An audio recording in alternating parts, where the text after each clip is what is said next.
नमस्कार दोस्तों, स्वागत है आपका आपके channel talks on cooking oil by PK पे। तो चलते हैं आज की वीडियो पे, देखते हैं क्या है मार्केट आउटलुक। तो सबसे पहले बात करेंगे फ्यूचर मार्केट की। तो 3862 पे कल केएलसी बंद हुई थी, उसके बाद आज जो है 3818 चल रही है। नियर 44 पॉइंट माइनस चल रही है। सी बॉट के अंदर बात करें तो कल 4725 नियर 100% माइनस बंद हुआ है। कल हम जिन दिन में बात कर रहे थे तब 40 पॉइंट प्लस चल रहा था, तो उस हिसाब से हम बात करें तो नियर अबाउट 125-150 पॉइंट माइनस कल जो अप था उसके बाद डाउन हो के बंद हुआ है। और आज भी 50 पॉइंट माइनस चल रहे हैं। तो सी बॉट के ऊपर जो है नई क्रॉप, जैसे ब्राज़ील और अर्जेंटीना में नई क्रॉप आ रही है और सोयाबीन का स्टॉक्स वहाँ पे अमेरिका में भी काफ़ी ज़्यादा है, तो वो प्रेशर कल थोड़ा नज़र आया है। फंड्स वाले मैनिपुलेशंस में शुरू हो गए हैं। बेसिस पॉइंट में थोड़ी सी कमी जरूर हुई है, 8.5% का आ रहा है। सन ऑयल 85.02, डीसी आप वहाँ से देख सकते हैं। अब बात करते हैं ओलिन के अंदर, जैसे केएलसी थोड़ी घटा के बोली जा रही है, तो थोड़ा सा पाम ऑयल के ऊपर ही फ़र्क है। कल जो ये 915 है, ये कल 925 तक भी 930 तक भी कोट किया गया था, लेकिन आज जो है 910 है और ये 885 ओलिन में कोट करा जा रहा है। डीगम सोया के अंदर जो नेक्स्ट मंथ के डिलीवरीज़ के सौदे हैं वो 915 तक भी कोट किए गए हैं। 921 का भी रेट आ रहा है, 915 का भी आ रहा है। और सन ऑयल के अंदर 940, $5 ही घटा के बोला जा रहा है।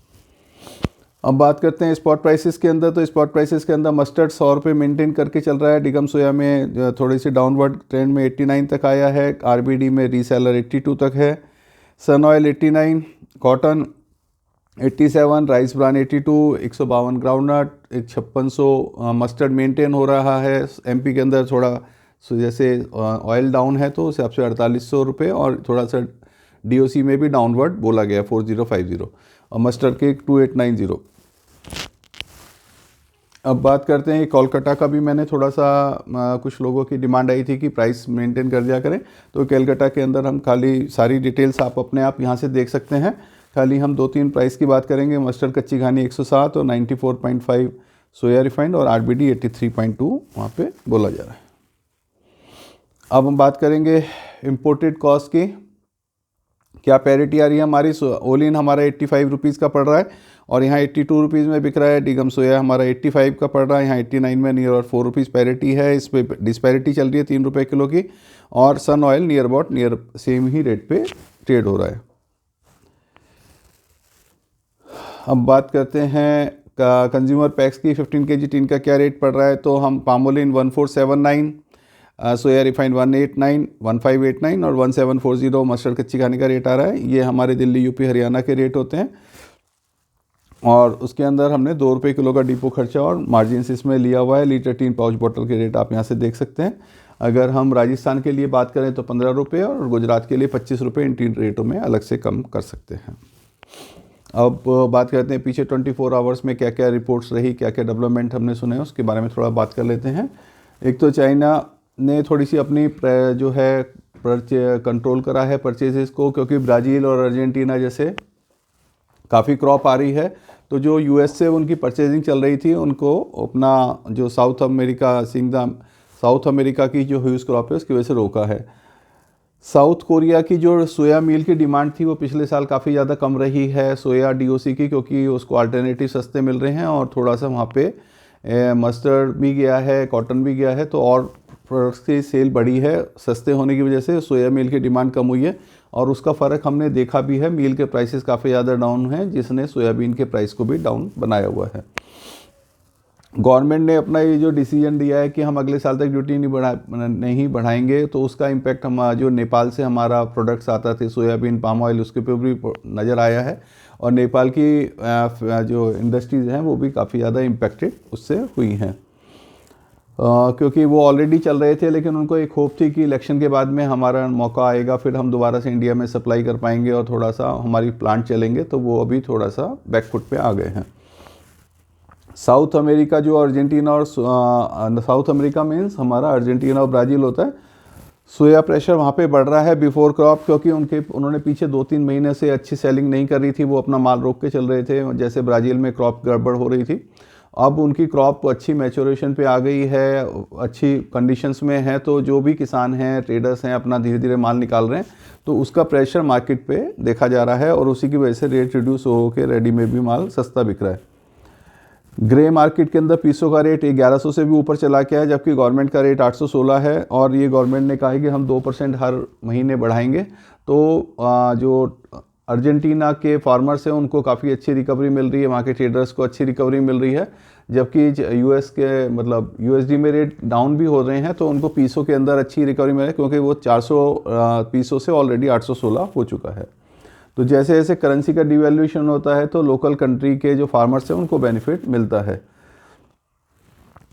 मलेशिया और इंडोनेशिया में काफ़ी ज़्यादा रेंज चल रही है, उसकी वजह से वहाँ का जो प्रोडक्शन है वो काफ़ी इम्पैक्ट हो रहा है और उस चीज़ को हम देख भी पा रहे हैं कि इंडोनेशिया मलेशिया उस हिसाब से रेट नहीं गिरा रहा है जिस हिसाब से सोयाबीन पर डाउन हो रहा है।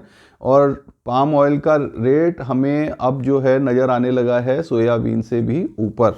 तो सोयाबीन ऑयल से भी ऊपर हमें जो इंडिया में CIF कोटिंग हो रही है उसमें नज़र आ रहा है। अगर हम वहाँ पे अर्जेंटीना का रेट और मलेशिया का रेट मिलाएं तो ऑटोमेटिकली ही मलेशिया रेट ऊंचा पड़ रहा है, क्योंकि मलेशिया से फ्रेट कम आता है। इंडोनेशिया में प्रेसिडेंट के इलेक्शन है फरवरी 24 में, उसमें गवर्नमेंट पॉलिसी जो है आ रही हैं, जो गवर्नमेंट दे भी रही है कि हम एग्रीकल्चर को प्रमोट करेंगे। तो उन्होंने बायोडीजल के ऊपर काफ़ी अच्छी सब्सिडीज़ दे रहे हैं कि आप ज़्यादा से ज़्यादा बायोडीजल में यूज़ करें। अगर वहाँ 500 लाख टन होता है तो 200 लाख टन से ज़्यादा तो वहाँ लोकल कंजम्पशन हो जाती है 40-45%। तो वो बाहर एक्सपोर्ट के लिए माल को कम से कम रखना चाह रहे हैं, जिससे वो अच्छे से अच्छे प्राइस ले सकें। अब बात करेंगे हम अराइवल सोया की 3,10,000 बोरी है और मस्टर्ड की 2,85,000 बोरी ही आज जो रिपोर्ट हुई है। अब जहाँ तक ओपिनियन की सवाल है, जिस हिसाब से कल जो हम बात भी कर रहे थे कि पाम पे ज़्यादा प्रेशर नहीं है, क्योंकि पाम का ऑलरेडी हम डिस्पैरिटी में यहाँ पे ट्रेड हो रहा है और पाम के सेलर भी कम हैं, क्योंकि वहाँ पे ऑलरेडी जनवरी का उनका माल बिक चुका है और वो डिस्पैच सेलिंग में फरवरी में भी नहीं है, क्योंकि उनका माल अपने लोकल कंजम्पशन भी है और प्रोडक्शन काफ़ी ज़्यादा कम हो रही है, तो एक्सपोर्ट के लिए माल उनके पास लोकल वैसे भी कमी है। अब जहाँ तक सोयाबीन का बात है तो वो हमारी इंडिया की क्रॉप भी है और अर्जेंटीना ब्राज़ील में भी अच्छी क्रॉप दिख रही है, यूएस के पास भी काफ़ी ज़्यादा माल अभी रुका हुआ है। तो सोया मील, सोया ऑयल सब चीज़ों पर प्रेशर बना हुआ है, लेकिन आगे जो हमारा जो यूएस के अंदर ऑयल जो है 150 से 160-70 डॉलर प्लस चल रहा है, क्योंकि जो बेसिस पॉइंट है जैसे 8.5 चल रहे हैं तो 170 डॉलर हम नियर अबाउट 20 से गुणा करके हम इसको मान सकते हैं कि 170 पॉइंट वहाँ पे 170 डॉलर प्लस चल रहा है। तो उसको हमें देखना है कि पिछले साल ये बेसिस पॉइंट 224 तक भी चले गए थे जब 500 डॉलर अपना यूएस ऊपर बिक रहा था, तो अब ये 170 के करीब बिक रहा है। तो बेसिस पॉइंट्स में भी बड़ी फ्लक्चुएशंस हमें आगे नज़र आ सकती है, तो उस पर हमें नज़र बना के रखना है कि इस साल गवर्नमेंट जो अपना ऑपरेटर्स हैं या फंड्स वाले हैं उसको कैसे मैनिपुलेट करते हैं सीबॉट को। और अभी ज़्यादा जो है इंडिया के अंदर पीछे 2-3 महीने में इंपोर्ट नहीं हुआ था, तो पोर्ट्स पे माल की शॉर्टेज है। जैसे कलकत्ता से भी मेरी किसी से बात हो रही थी, वो बोल रहे थे हमारे पास माल की काफ़ी शॉर्टेज है सोयाबीन की, तो वो शॉर्टेज अभी है और थोड़ी सी दिख भी रही है। और जो इंदौर का माल है वो वहाँ तक जाते हुए फ्रेट वगैरह कॉस्ट काफ़ी ज़्यादा आ जाती है, तो उस वजह से थोड़े से बाज़ार मेंटेन हो रहे हैं। लेकिन जैसे जैसे ये नए सौदे हो रहे हैं, अभी जनवरी फरवरी शिपमेंट के माल चलेंगे, जो पुराने किसान के माल रुके हुए हैं, तो थोड़ा बाज़ार में यहाँ पे आगे मंदा आ सकता है। तो सोयाबीन में कोई लंबी आगे की पोजीशन ना लें, क्योंकि क्रॉप के प्रेशर ज़्यादा रहेंगे। इस साल पूरा ऑयल की जितनी रिक्वायरमेंट है उससे ज़्यादा हमारी सप्लाई है, तो वो भी प्रेशर अपने ऊपर बढ़ा हुआ है। तो ज़्यादा हम पूरे साल की तेज़ी में कभी भी नहीं है, लेकिन शॉर्ट टर्म में थोड़ी बहुत तेज़ी, जैसे अभी पाम ऑयल के अंदर थोड़ा बाज़ार में रुकावट नज़र आ रही है और सोयाबीन के अभी प्रेशर आने में 1-1.5 महीना है और उसका फिर फर्दर माल आने में 1-1.5 महीना है, तो अभी 1-2 महीने बाज़ार थोड़ा सा ठीक रह सकता है। तो इसी के साथ ही अपनी वीडियो ख़त्म करेंगे। आप अपनी माल रिक्वायरमेंट के हिसाब से ही खरीदें और उस हिसाब से व्यापार करें। सोयाबीन में अभी माल जो है पैरिटी में बिक रहा है 3-4 रुपये किलो और आरबीडी में 2-3 रुपये किलो पैरिटी में रखना है, ये आप अपने दिमाग में रख सकते हैं। धन्यवाद। इसके साथ ही लाइक करें, शेयर करें, कमेंट करें, आपको कैसा लग रहा है। धन्यवाद।